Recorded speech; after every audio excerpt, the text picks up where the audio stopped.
ദേവയാനി ചന്തുമോൾക്ക് കുറേ ടോയ്സൊക്കെ വാങ്ങിച്ചു കൊണ്ട് കൊടുത്തല്ലോ. അപ്പോൾ ജലജ ഇതെല്ലാം ശ്രദ്ധിക്കുന്നുണ്ടായിരുന്നു. ജലജ അവരോടൊന്നും പറയാതെ പിന്നെ ഇതെല്ലാം നോക്കിക്കൊണ്ട് അവിടുന്ന് അങ്ങ് പോവാണ് കേട്ടോ. അപ്പോൾ ദേവയാനി ജലജേനെ കാണുന്നുണ്ട്. ജലജ പോകുമ്പോൾ മുത്തശ്ശിനോട് ദേവയാനി പറയും, ശരിക്കും മോളുടെ മുത്തശ്ശി ആരാ എന്നൊക്കെ ഇങ്ങനെ പറയും കേട്ടോ. എന്തായാലും ആദർശ് തെറ്റൊന്നും ചെയ്തിട്ടില്ല എന്നുള്ള കാര്യം സത്യമൊക്കെ അറിഞ്ഞപ്പോൾ ദേവയാനിക്കൊരു സമാധാനമായിട്ടുണ്ട്. അപ്പോൾ ആ കാര്യങ്ങളൊക്കെ മുത്തശ്ശിനോട് പറയാണ് കേട്ടോ. അപ്പോൾ മുത്തശ്ശനും മുത്തശ്ശിയൊക്കെ ആദർശ് തെറ്റ് ചെയ്തിട്ടില്ല എന്ന് പറഞ്ഞപ്പോഴും ദേവയാനി ഇങ്ങനെ ആദർശിനെ സംശയിച്ചല്ലോ. അപ്പോൾ അതിൻ്റെ ഒരു ഇതൊക്കെ പറയുന്നുണ്ടായിരുന്നു. ഇങ്ങനെ നീയല്ലേ അവനെ ഇങ്ങനെ ജനിച്ചപ്പോൾ മുതൽ കാണാൻ തുടങ്ങിയത്, എന്നിട്ട് ഇങ്ങനെ ആദർശ് തെറ്റ് ചെയ്തു എന്നിങ്ങനെ നീ ഇങ്ങനെ വിശ്വസിച്ചപ്പോൾ ഇങ്ങനെ അച്ഛനൊക്കെ അത് ഭയങ്കര സങ്കടമായിരുന്നു എന്നൊക്കെ പറയുമ്പോൾ ദേവയാനി പറയുന്നുണ്ടായിരുന്നു, അത് മറ്റൊന്നും കൊണ്ടല്ല, ആദർശും ചന്തുമോളുടെ അച്ഛനാണെന്ന് ഇങ്ങനെ സമ്മതിച്ചു. അതുപോലെ തന്നെ നയനമോളും അതേന്ന് പറഞ്ഞതുകൊണ്ടാണ് എനിക്ക് അങ്ങനെ ചിന്തിക്കേണ്ടി വന്നത്. എന്തായാലും എനിക്കിപ്പോൾ നല്ലൊരു ആശ്വാസമുണ്ട്. ഇനിയിപ്പോൾ അവർ മോളെ സ്നേഹിക്കുന്ന പോലെ എനിക്ക് മോളെ സ്നേഹിക്കാമല്ലോ എന്നൊക്കെ പറയും കേട്ടോ. പിന്നീട് നമ്മുടെ ജലജ നേരെ നവ്യയുടെ അടുത്തേക്കാണ് കേട്ടോ വരുന്നത്. എന്നിട്ട് ദേവയാനി ചന്തുമോൾക്ക് കുറേ ടോയ്സൊക്കെ വാങ്ങിച്ചു കൊണ്ട് കൊടുത്ത കാര്യം പറയുന്നുണ്ടായിരുന്നു. ഇന്നലെ വരെ ആ കുട്ടീനോട് ഭയങ്കര ദേഷ്യമായിരുന്നു. ഇന്നിപ്പോൾ അതിനിതാ കുറേ കളിപ്പാട്ടമൊക്കെ വാങ്ങിച്ചു കൊണ്ട് കൊടുത്തിട്ട് അതിനെ അവിടെ കൊഞ്ചിച്ചുകൊണ്ടിരിക്കുന്നു. നീയും മോനും വന്ന ശേഷം നിൻ്റെ അമ്മായി എന്ന് പറയുന്നവർ ആ മുറിയിലേക്ക് ഒന്ന് കയറി നിൻ്റെ മോനെ എടുക്കുക, എന്തെങ്കിലും ഒന്ന് ചെയ്തിട്ടുണ്ടോ? പോട്ടെ, മുത്തശ്ശനും മുത്തശ്ശിയും പോലും അങ്ങനെ കുഞ്ഞിനെ കളിപ്പിക്കാൻ വരാറില്ലല്ലോ എന്നൊക്കെ പറയും കേട്ടോ. അപ്പോൾ എല്ലാവരും കൂടുതൽ പ്രാധാന്യം കൊടുക്കുന്നത് ആ ചന്തുമോൾക്കാണ് എന്നൊക്കെ പറയും. എന്നിട്ട് ജലജ നവ്യനോട് പറയുന്നുണ്ടായിരുന്നു, ഇതൊക്കെ ഞാൻ നിന്നോട് പറയുന്നത് നിൻ്റെയും നിൻ്റെ മോൻ്റെയും നന്മയ്ക്ക് വേണ്ടിയിട്ടാണ് എന്നൊക്കെ പറയും കേട്ടോ. അപ്പോൾ എല്ലാവരും പറയാറുണ്ട് ഞാനിങ്ങനെ മറ്റുള്ളവരെ തമ്മിൽ അടുപ്പിക്കാറുണ്ടെന്ന്, അങ്ങനത്തെ ഒരു സ്വഭാവം എനിക്കുണ്ട്, പക്ഷേ ഇതൊക്കെ ഞാൻ നിൻ്റെ നല്ലതിന് വേണ്ടിയിട്ടാണ് പറയുന്നത് എന്ന് പറയും കേട്ടോ. ഇതൊന്നും ഒരു പെണ്ണും അനുവദിച്ചു കൊടുക്കില്ല എന്ന് പറയുമ്പോൾ നവ്യ ദേഷ്യപ്പെട്ട് അവിടുന്ന് അങ്ങ് അകത്തേക്ക് കയറി പോവാണ് കേട്ടോ. അപ്പോൾ ജലജ മനസ്സിൽ ഓർക്കുന്നുണ്ട്, ഇവൾ ഇതിൻ്റെ പേരിൽ പഴയ പോലെ എന്തെങ്കിലുമൊക്കെ കുത്തിത്തിരിപ്പ് ഉണ്ടാക്കിയിട്ടുണ്ടെങ്കിൽ എനിക്കും എൻ്റെ മോനും നഷ്ടമൊന്നുമില്ലല്ലോ എന്ന് നല്ല സന്തോഷത്തിൽ മനസ്സിലോർക്കുകയാണ് കേട്ടോ. നവ്യ നേരെ ദേവയാനിയുടെ അടുത്തേക്കാണ് കേട്ടോ ചെല്ലുന്നത്. ആ സമയത്ത് ചന്തുമോളോട് ദേവയാനി പറയുന്നുണ്ടായിരുന്നു, മോൾക്ക് ഇനിയും ഒരുപാട് കളിപ്പാട്ടങ്ങളൊക്കെ എല്ലാവരും വാങ്ങിച്ചു തരും കേട്ടോ എന്നൊക്കെ പറയുമ്പോൾ, ഇവൾക്ക് മാത്രം കളിപ്പാട്ടങ്ങൾ വാങ്ങിച്ചു കൊടുത്താൽ മതി, എനിക്കൊരു മോനുണ്ടല്ലോ, അതിനൊന്ന് എടുക്കുക, ഇങ്ങനെ കളിപ്പിക്കുക, എന്തെങ്കിലുമൊക്കെ ഇന്ന് ചെയ്യാറുണ്ടോ എന്നൊക്കെ ഇങ്ങനെ ചോദിക്കും കേട്ടോ നവ്യ ദേഷ്യപ്പെട്ടുകൊണ്ട്. അപ്പോൾ മുത്തശ്ശി ഇങ്ങനെ പറയുന്നുണ്ടായിരുന്നു, നിൻ്റെ മോൻ ചെറിയ കുട്ടിയല്ലേ, അതിനെ കളിപ്പാട്ടങ്ങൾ എടുത്ത് വെച്ച് കളിക്കാനൊന്നും ആയിട്ടില്ലല്ലോ എന്ന് പറയുന്നുണ്ടായിരുന്നേ. പിന്നീട് ദേവയാനി നവ്യനോട് പറയുന്നുണ്ടായിരുന്നു, എൻ്റെ മകനും മരുമകളും ഈ കുഞ്ഞിനെ സ്വന്തം കുഞ്ഞിനെ പോലെയാണ് ഇപ്പോൾ കാണുന്നത്, അതുകൊണ്ട് എനിക്കിനി മോളെ ഇങ്ങനെ സ്നേഹിക്കാതിരിക്കാനൊന്നും പറ്റില്ല എന്ന് പറയും. അപ്പോൾ നവ്യ ചോദിക്കുന്നുണ്ടായിരുന്നു, ഇന്നലെ വരെ അമ്മായിക്ക് ഇവളോട് ദേഷ്യമായിരുന്നല്ലോ, ഇപ്പം ഇന്ന് എന്താ പറ്റിയത്, അതിൻ്റെ കാരണം എനിക്കറിയണം എന്ന് പറയും കേട്ടോ. അപ്പോൾ ദേവയാനി നവ്യനോട് പറയുന്നുണ്ടായിരുന്നു, ചിലപ്പോൾ നമ്മൾ വിചാരിക്കുന്ന പോലെയൊന്നും ആയിരിക്കില്ലേ കാര്യങ്ങൾ എന്നൊക്കെ ഇങ്ങനെ പറയും കേട്ടോ. അപ്പോഴും കുഞ്ഞിനെ സ്നേഹിക്കുന്നത് നവ്യയ്ക്ക് അങ്ങ് ഇഷ്ടമല്ല, എന്നാലും ഇതൊന്നും ശരിയല്ല എന്ന് പറഞ്ഞ് നവ്യ അവിടെ നിന്ന് അങ്ങ് ദേഷ്യപ്പെട്ട് പോവാണ്. അപ്പോൾ മുത്തശ്ശി പറയുന്നുണ്ടായിരുന്നു, അവൾക്ക് സത്യം അറിയില്ലല്ലോ, അതുകൊണ്ട് അവളിങ്ങനെ ഇടയ്ക്ക് ഓരോന്ന് പറഞ്ഞുകൊണ്ടിരിക്കും, നമ്മളതൊന്നും കാര്യമാക്കണ്ട എന്ന് പറയും കേട്ടോ.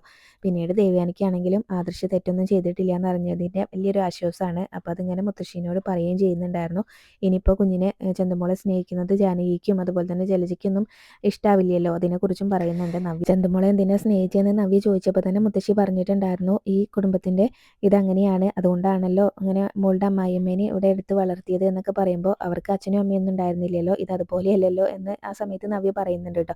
പിന്നീട് നേരെ ദേവയാനി മുത്തശ്ശിൻ്റെ അടുത്തേക്കാണ് കേട്ടോ വരുന്നത്. മുത്തശ്ശിനോട് ഇങ്ങനെ കാര്യങ്ങൾ പറയുന്നുണ്ടായിരുന്നു, സത്യമൊക്കെ തിരിച്ചറിഞ്ഞ കാര്യം, അതുപോലെ തന്നെ ആദർശ് തെറ്റൊന്നും ചെയ്തിട്ടില്ല എന്നൊക്കെ പറഞ്ഞ കാര്യങ്ങളൊക്കെ പറയുമ്പോൾ, അതൊക്കെ തിരിച്ചറിഞ്ഞോ എന്ന് മുത്തശ്ശൻ ചോദിക്കുകയാണ്.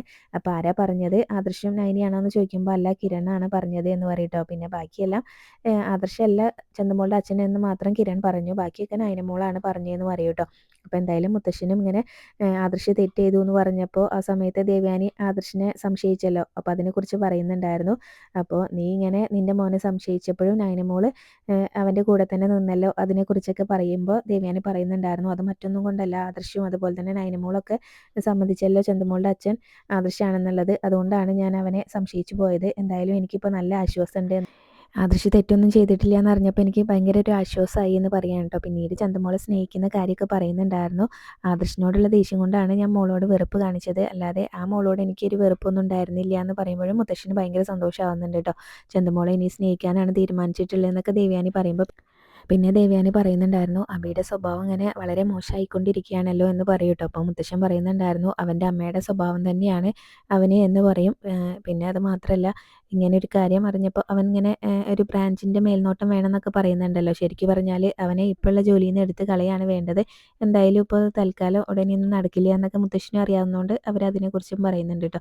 പിന്നീട് ദേവയാനി നേരെ ജയൻ്റെ അടുത്തേക്കാണ് ചെല്ലുന്നത്. ജയൻ ഓഫീസിലേക്ക് പോകാൻ റെഡി ആയിക്കൊണ്ടിരിക്കുകയാണ് കേട്ടോ. അപ്പോൾ ജയേട്ടൻ റെഡിയായോ എന്നൊക്കെ അങ്ങനെ ചോദിക്കും. അപ്പോൾ ദേവേനയുടെ മുഖത്ത് ഭയങ്കര സന്തോഷമാണ്. അപ്പോൾ ജയൻ ചോദിക്കുന്നുണ്ടായിരുന്നു, എന്താ നിൻ്റെ മുഖത്ത് ഇത്ര സന്തോഷം എന്ന് ചോദിക്കും കേട്ടോ. അപ്പോൾ ഞാൻ ജയേട്ടനോട് ഒരു മാപ്പ് പറയുകയാണെന്ന് പറയുമ്പോൾ, നീ എന്തിനാ മാപ്പ് പറയുന്നതെന്ന് ചോദിക്കും കേട്ടോ. അല്ല ഞാൻ ജയേട്ടൻ എന്നോട് നമ്മുടെ മോൻ തെറ്റൊന്നും ചെയ്തിട്ടില്ല എന്ന് പറഞ്ഞപ്പോഴും ഞാൻ അവനെ സംശയിച്ചില്ലേ എന്നൊക്കെ ഇങ്ങനെ പറയും. അപ്പോൾ എന്തായാലും സത്യം തിരിച്ചറിഞ്ഞ കാര്യമൊക്കെ ജയനോടും പറയുന്നുണ്ടായിരുന്നു കേട്ടോ. അപ്പോൾ ആരാ പറഞ്ഞത്, നൈന മോളാണോ എന്നൊക്കെ ചോദിക്കുമ്പോൾ, അല്ല ഞാൻ കിരണിനെ വിളിച്ചായിരുന്നു, അപ്പോൾ അവനാണ് എന്നോട് എല്ലാ സത്യങ്ങളും പറഞ്ഞത്.